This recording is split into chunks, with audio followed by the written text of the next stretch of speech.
আমার দেখার মতো আমার যে এক গ্লাস পানি দিব এরকম মানুষ আমার নাই। আমি এখন খুবই একা।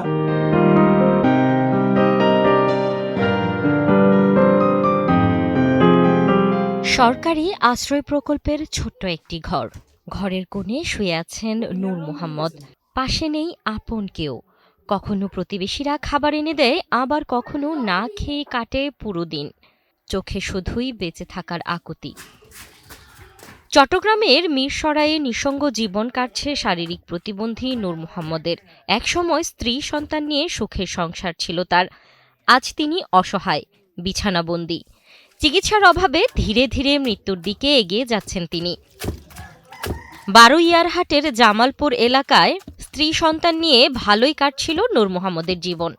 পরিবারের হাল ধরতে মাছের গাড়ি চালাতেন তিনি। ২০১৬ সালের এক ভোরে ফেনীর লালপুর এলাকায় নিয়ন্ত্রণ হারিয়ে দুর্ঘটনার কবলে পড়ে নূর মোহাম্মদের গাড়িটি। সেই দুর্ঘটনায় ভেঙে যায় তার মেরুদণ্ড। এক মুহূর্তেই বদলে যায় নূর মোহাম্মদের পুরো জীবন। সাহায্য করে দিই, হানি টানি আনি দিই, করলে তো আন্তন কিছু আনি দিই।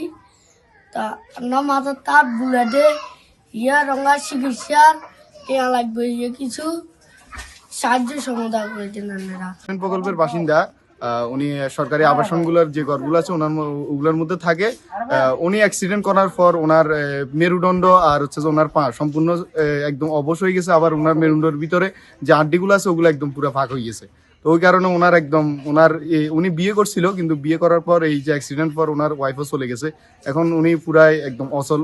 তো আপনারা যে যতটুকু পারেন সাহায্য করবেন। উনি একার দ্বারা সবকিছু করা সম্ভব না।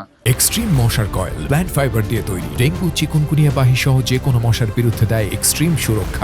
দুর্ঘটনার পর একে একে দূরে সরে যায় সব আপনজন। স্ত্রী দিলারা বেগমও তাকে ছেড়ে চলে যান অন্যের সংসারে। চিকিৎসার জন্য শেষ সম্বল জমিটুকুও বিক্রি করেন নূর মোহাম্মদ। কিছুদিন চিকিৎসা চললেও অর্থাভাবে তা বন্ধ হয়ে যায়। আমি 2016-তে অ্যাক্সিডেন্ট হয়েছি।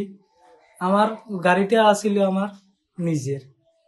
গাড়িটা আমার কিছু অর্থ সম্পদ আসিল, কিছু জমিন আসিল, এগুলো আমি বিক্রি করছি। এখন আমার বিক্রি করার মতো আর কিছু নাই। টাকা পয়সা আমার সব শেষ। আমার দুইটা মেয়ে আছে, মেয়েগুলো আমার কাছে থাকে না। আমার ওয়াইফটাও চলে গেছে, এই অন্যজনের এখন ঘর করতেছে। এখন আমি এই যে সরকারি ঘরটা আমি পাইছি, এই সরকারি ঘরে আমি একা থাকি। এই ঘরে আর কেউ নাই, আমি একা থাকি। এমন পরিস্থিতিতে আছি, আমার দেখার মতো আমার যে এক গ্লাস পানি দিব এরকম মানুষ আমার নাই। আমি এখন খুবই একা। একসময় পরিবারের মুখে হাসি ফোটাতে দিন রাত পরিশ্রম করা নূর মোহাম্মদ আজ নিজেই অসহায়। বিছানায় শুয়ে শুয়ে অপেক্ষা করছেন একটু সহানুভূতির। সমাজের বিত্তবান ও মানবিক মানুষের সহযোগিতা পেলে হয়তো আবার চিকিৎসার সুযোগ মিলতে পারে নূর মোহাম্মদের।